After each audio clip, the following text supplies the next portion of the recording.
Day 125 of doing a LeetCode problem every day until I get a job.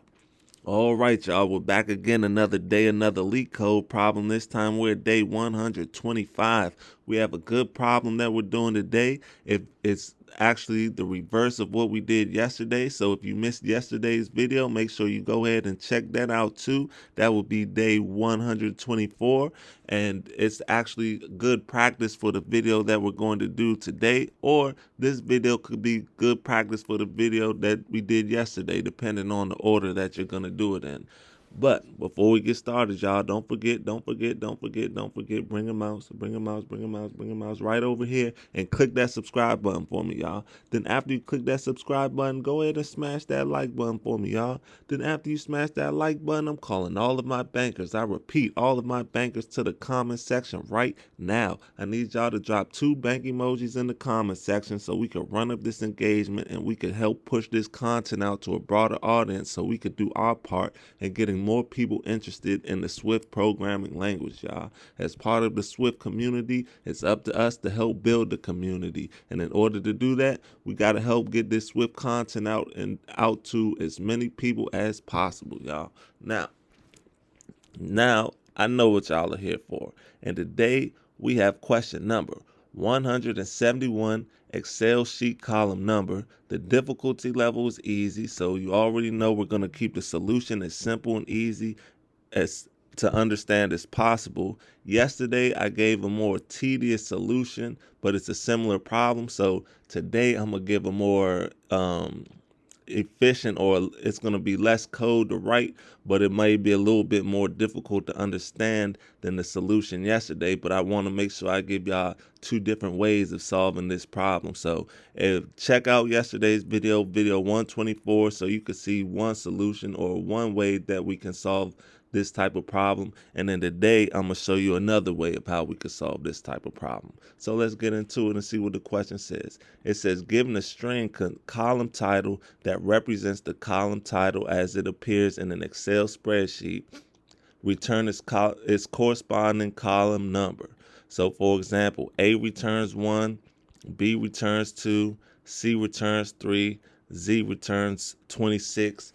And that is because there are 26 letters in the alphabet. And then once we get to AA, that's when we'll go to 27. Then AB will be 28, and so on. AC will be 29. AD will be 30, and so on and so on.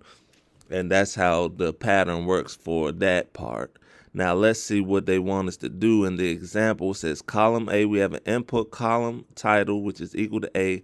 The output is A. That is because A returns 1, right? So yesterday we did it the other way around. Yesterday we got the number and we had to return the letter. Today we're getting the letter and we have to return the number, right? So today we got the input was A and the output was 1, right? Then example 2, the column title is the input column title is equal to AB. The output is 28. As you can see up here, AB returns 28, or 28 corresponds to AB. Doesn't really matter. Either way you want to look at it. Then let's look at example 3. Column title is ZY. The output is 701. So if we went through this all the way to Z, so remember we're going A.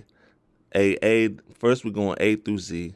Then we're going then we're going AA, then we're going AB, then it'd be AC, AD, and so on, all the way down to AZ. Then we'd have to do BA, BB, BC, all the way down to BZ. So we all the way down to the Z's right here. So ZY would be 701. That's how far down the line it would go. So I hope that makes sense to y'all, because in order for the solution to make sense, the question has to make sense. So let's get into the solution, the part we've all been waiting for. Like I said, it's not that difficult today, but I hope it's new learning, it's new knowledge. It's something new. It may be something you've never seen before, or maybe something you have seen before. But either way, it's opening up a new door to things we could learn in the Swift programming language. So let's get into it. The first thing we have to do is we have to declare a variable we're going to title that result. We're going to set that equal to 0. Then we're going to come down here. We're going to say for C in column title dot Unicode scalars. Unicode scalars. So this is that new thing that I was talking about, this Unicode scalars. We haven't used this on this channel before. This is the first time we're using it. And basically what it is like it's the fundamentals of the encoding system, where like if you want to encode some letters or something, this is the fundamentals of that, or numbers, right? So that's what we're going to be using. Unicode scalars. It's used for encoding different data. Then, so what we're going to do, we're going to say let value equal, int, open up the parentheses, c dot value. Then we're going to say minus 64. Then we're going to come down here. We're going to say result equals, open up the parentheses, result times 20 plus value.